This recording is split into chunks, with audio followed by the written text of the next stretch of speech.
पटनायक कांग्रेस के वरिष्ठ नेता हैं और मुलाकात करके उन्होंने बाकायदा बताया है कि कैसे उनकी जांच हो रही है या उनकी जासूसी हो रही है, उनके हर मूव को ट्रैक किया जा रहा है, ये उनकी तरफ से कहा गया। और इसी मामले को लेकर कांग्रेस नेता ने जो गंभीर आरोप लगाए, इसी मामले को लेकर क्या एक्शन लिया आपको बताने जा रहे हैं। दिल्ली एलजी से मुलाकात की कांग्रेस नेता संदीप दीक्षित ने, हमने आपको तस्वीर दिखाई। संदीप दीक्षित ने एलजी को यहां पर एक शिकायती पत्र सौंपा है और पंजाब पुलिस पर उन्होंने ये कहा है कि उनकी जासूसी कर रही है पंजाब पुलिस, आरोप लगाया। संदीप बोल रहे हैं कि पूर्व सीएम के इशारे पर जासूसी हो रही है। पूर्व सीएम यहां इशारा अरविंद केजरीवाल की तरफ है और संदीप दीक्षित की शिकायत पर अब जांच के आदेश एलजी की तरफ से दिए गए। एलजी विनय सक्सेना ने डीसी को जांच सौंप दी है। डिविजनल कमिश्नर से 3 दिन के अंदर इस मामले में रिपोर्ट तलब की गई है एलजी की तरफ से। तो ये पूरा मामला ऐसा चला और संदीप दीक्षित ने सीधे सीधे कह दिया कि उनकी जासूसी कराई जा रही है और पंजाब पुलिस का एंगल इसमें आ गया है। संदीप दीक्षित से हमने बात भी की, उनके आरोपों को लेकर वो क्या कह रहे हैं, जरा सुनिए। के लिए कांग्रेस के नई दिल्ली से प्रत्याशी संदीप दीक्षित हैं, आइए उन्हीं से बात करते हैं और जानते हैं क्या कुछ कहेंगे। आपने उपराज्यपाल से शिकायत की थी और उपराज्यपाल ने आपकी शिकायत पर संज्ञान लेते हुए 3 पन्नों का एक लेटर जारी किया है।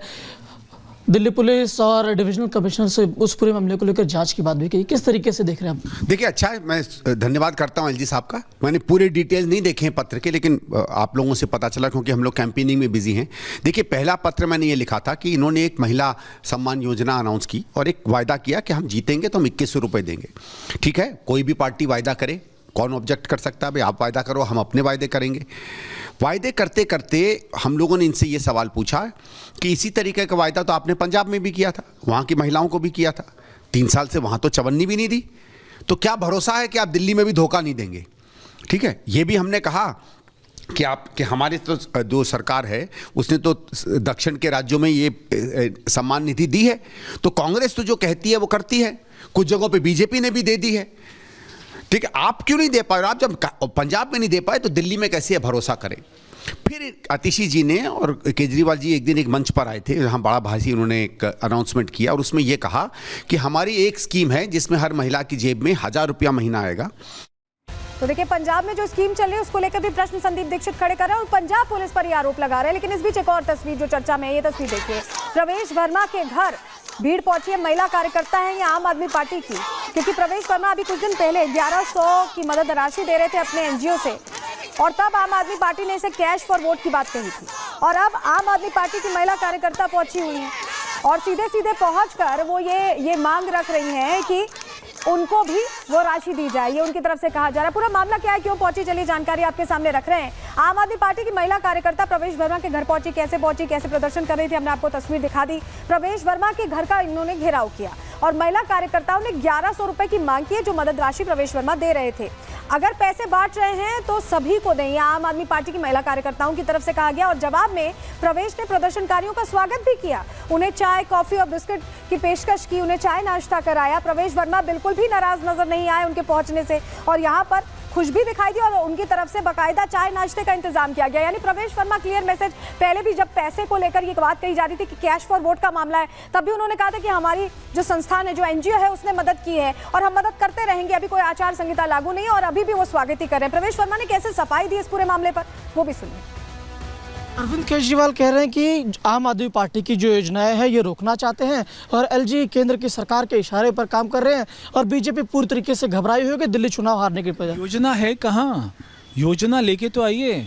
योजना होती है, पूरी स्कीम होती है, कैबिनेट से पास होती है, विधानसभा में पास होती है, फिर उसका बजट बनता है, वो होती है योजना। ये नहीं होती कि अरविंद केजरीवाल ने रात को सपना देखा और सुबह उसकी घोषणा कर दी, ये कोई योजना नहीं होती। तो आप उसको सरकारी योजना का नाम मत दीजिए।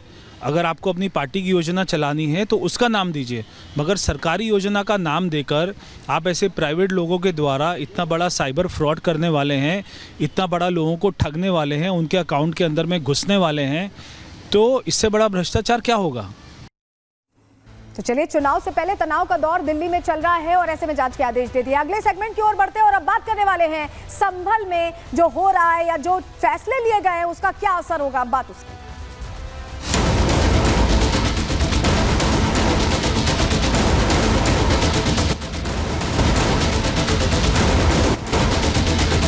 यहाँ काफी समय से एक चौकी की मांग थी, तदनुसार चौकी का निर्माण हो रहा है। बहुत ज़्यादा ज़रूरी लगती थी। झगड़े का कोई भी बुनियाद नहीं होती थी यहाँ पर संभल में, बिना बुनियाद के ही झगड़े हो जाते थे। संभल का वो इलाका जहां जामा मस्जिद है, जहां हरिहर मंदिर का दावा किया जाता है, जहां दूसरे सर्वे के दौरान 2.5 घंटे तक पत्थरबाजी हुई थी, वहां अब नींव रख दी गई है पुलिस चौकी की। और बता दिया है योगी की पुलिस ने एक बार फिर से कि यहां सब कुछ संभल में सिस्टम से चलेगा, कहीं कोई गलती की यहां गुंजाइश नहीं। तस्वीर जल्दी से आपको दिखा रहे हैं पुलिस चौकी का निर्माण कैसे चल रहा है। ये तस्वीर में आप देख रहे हैं काम शुरू हो चुका है और अगली तस्वीर भी दिखाएंगे। अगली तस्वीर आपको दिखाते हैं जहां पुलिस चौकी का भूमि पूजन हो रहा है। ये तस्वीर आप देखिए, भूमि पूजन के साथ पवित्र मंत्रों के साथ यहां पर नींव रख दी गई है पुलिस चौकी की।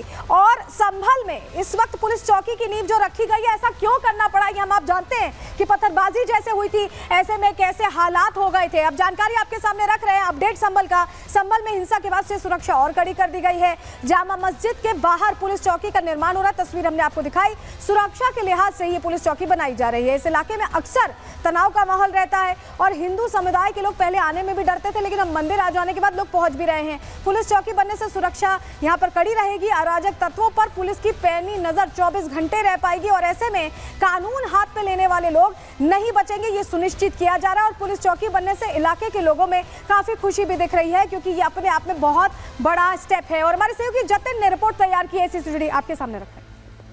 संभल की शाही जामा मस्जिद के सामने जो पुलिस चौकी बन रही है, उसके भूमि पूजन का जो कार्यक्रम है वो आप यहाँ पर देख रहे हैं कि एडिशनल एसपी यहाँ पर मौजूद है और स्थानीय पुलिस स्टेशन के जो एसएचओ हैं वो भी यहाँ पर हैं और भूमि पूजन जो है वो यहाँ पर किया जा रहा है। मेरे पीछे आप शाही जामा मस्जिद की दीवारें देख रहे हैं, इसी के बगल में वो मेन गेट है शाही जामा मस्जिद का, ठीक उसके सामने यहाँ पर चौकी बनने का जो काम है वो कल से शुरू किया गया। नींव रखने के लिए जो खुदाई है वो चारों तरफ की गई और अब भूमि पूजन जो है वो यहाँ पर किया जा रहा है। वास्तु शास्त्र के आधार पर जो भूमि पूजन है वो किया जा रहा है। आचार्य पंडित शोभित यहाँ पर पहुंचे।